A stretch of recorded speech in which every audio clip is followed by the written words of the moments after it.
और कबूतरी का जोड़ा था।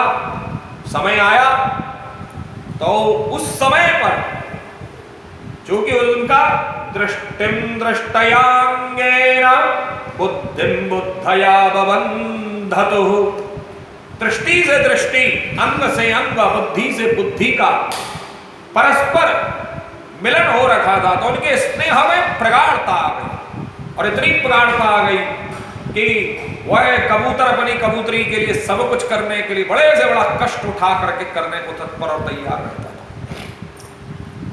तो कबूतरी भी उसके लिए समस्त कामनाओं की पूर्ति। समय आया, कबूतरी को गर्भ धारण हुआ, और जब गर्भ धारण हुआ तो उसने अपने पति के पास में ही हौसले में अंडे दिए। भगवान की असीम कृपा से समय आने पर अंडे फूटे और उनमें से हाथ पैर वाले बच्चे निकल आए, बड़े अत्यंत कोमल थे। अब उन कबूतर और कबूतरों की, कबूतरी की आंखें अपने बच्चों पर लग गई। बड़े प्रेम से और आनंद से बच्चों का लालन पालन, लाड़ प्यार करते, मीठी बोली और उनकी गुटरगू को सुन करके अत्यंत आनंद मग्न हो जाते। बच्चे तो सदा सर्वदा प्रसन्न रहते ही हैं। आज बच्चों की भोली भाली चेष्टाओं को देख करके वह कबूतर और कबूतरी भगवान की माया से मोहित होकर के बड़े आनंद मग्न हो जाते हैं। अपने नन्हे नन्हे बच्चों के पालन पोषण करने में इतने व्यग्र रहते कि उन्हें दीन दुनिया लोक पर लोक की याद ही ना आती। अब एक दिन वह नर और मादा कबूतर और कबूतरी अपने बच्चों के लिए चारा लाने जंगल में गए थे, क्योंकि उनका कुटुंब बहुत बढ़ गया और वे चारे के लिए चिरकाल तक जंगल में चारों ओर विचरते रहे। इधर एक बहेलिया घूमता घामता सा संयोगवश उसी घोंसले की तरफ आ निकला, और उसने देखा कि घोंसले के आसपास कबूतर के बच्चे फुदक रहे हैं। उसने जाल फैला करके सबको पकड़ लिया। कबूतर कबूतरी तो बेचारे बच्चों को खिलाने पिलाने के लिए हर समय उत्सुक रहा करते थे।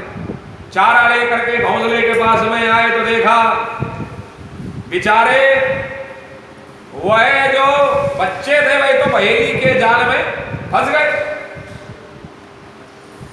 अब उन बच्चों को फंसा हुआ देख करके जाल में आज बड़ी व्यथित हो गए, और इतनी सुध-बुध भी ना रही कि वह कबूतरी भी स्वयं जा करके अपने बच्चों को जाल में फंसा देख करके उसने अपने आप को भी स्वयं को भी जाल में फंसा लिया।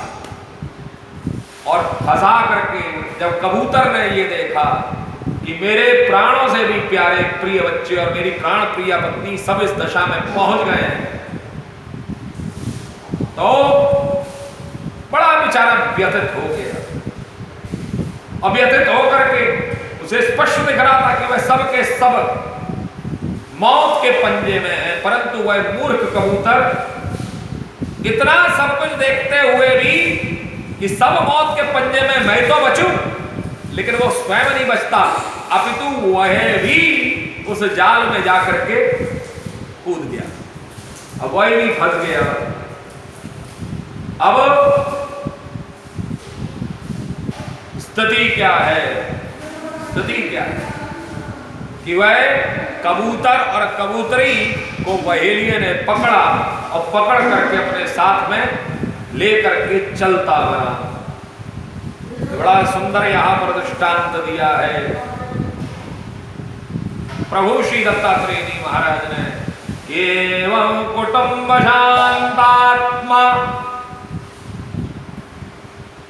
बोले यह जो कुटुंब है, हे राजा यदु, जो कुटुंबी है, विषय है, विषयों के और लोगों के संग साथ में जिसे सुख मिलता है, अक्सर करके हमारा परिवार, हम अपने परिवार को बहुत बड़ा कर लेते हैं।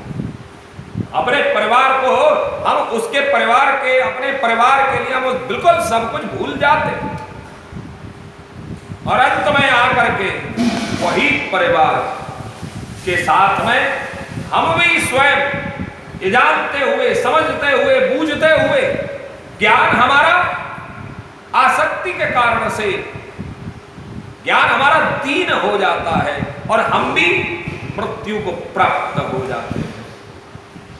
वह कबूतर के समान अपने कुटुंब के साथ में कष्ट पाता है। उसी प्रकार बोले ये मनुष्य शरीर मुक्ति का खुला हुआ द्वार है और इसे पाकर के भी जो कबूतर की तरह अपने घर गृहस्थी में ही बंधा हुआ है, वह बहुत ऊंचा उड़ जाए लेकिन ऊंचे तक चढ़ करके भी वह गिर रहा है और शास्त्र की भाषा में इसको ये आरूढ़च्युत कहा जाता है।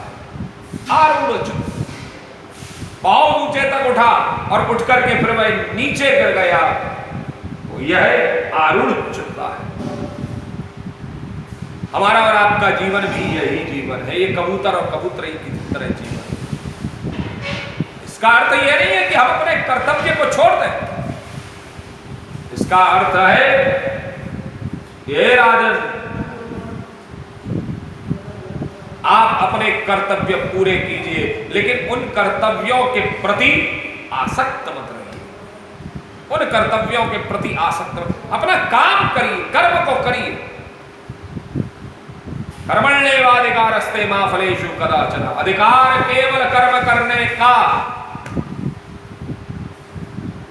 श्री दिनेश गीता के अंतर्गत में दिनेश जी महाराज बड़ा सुंदर कहते हैं कि भगवान कृष्ण अर्जुन को कह रहे हैं कि अधिकार केवल कर्म करने का, नहीं फल में कभी होना ना तू फल हेतु भी, और मत छोड़ देना कर्म, मत छोड़ देना कर्म।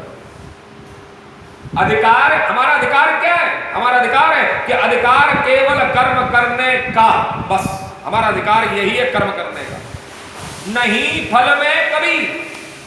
हमारा फल प्राप्ति में अधिकार नहीं है।